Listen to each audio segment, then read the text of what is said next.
প্রথমটা হলো যে আমরা এই বিষয়গুলা অবজার্ভ করছি, পর্যবেক্ষণ করছি।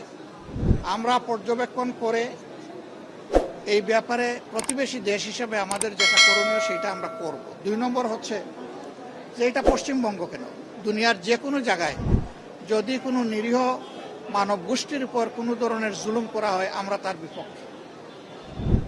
এটা যদি এমনও হয় যে এমন কোনো দেশ আছে, গোষ্ঠী আছে যাদেরকে আমরা ভালোবাসি না, যারা আমাদের ক্ষতি করেছে, কিন্তু এখন তারা মজলুম, এই মজলুম যেখানে গেছে আমরা মজলুমের পক্ষে, এটাই আমাদের অবস্থা পরিষ্কার।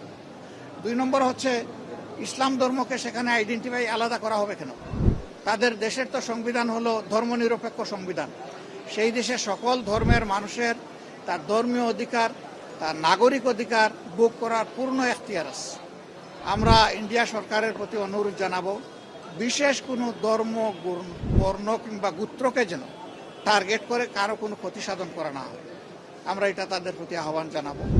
আর পৌঁছিনের যে বিষয়টা বলেছেন, এটা আরও যাচাই বাছাই করে যদি সেই রকম কোনো বিষয় আমাদের সামনে আসে, আমাদের ভূমিকা আপনারা দেখবেন ইনশাআল্লাহ। আমরা কোনো অন্যায়ের ব্যাপারেই নীরব থাকবো না। প্রতিবেশীকে আমরা সম্মান করি, কিন্তু কোনো প্রতিবেশী আমাদেরকে অপমান করবে এটাও কারো কাছ থেকে আমরা চাই না। সংসদ তো 1 মাস পরে হবে, এখন কি বসে থাকবো আমরা?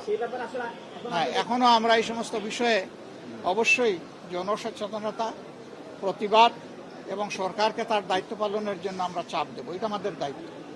সরকার এখন বেশি বেশি পলিটিসাইজ হয়ে গেছে। এখন পলিটিক্যাল জায়গাগুলো দখল করার কাজে ব্যস্ত থাকলে তো এই সময় হবে না। এই সময় দেশের মানুষের নিরাপত্তাকে আগে নিশ্চিত করতে হবে।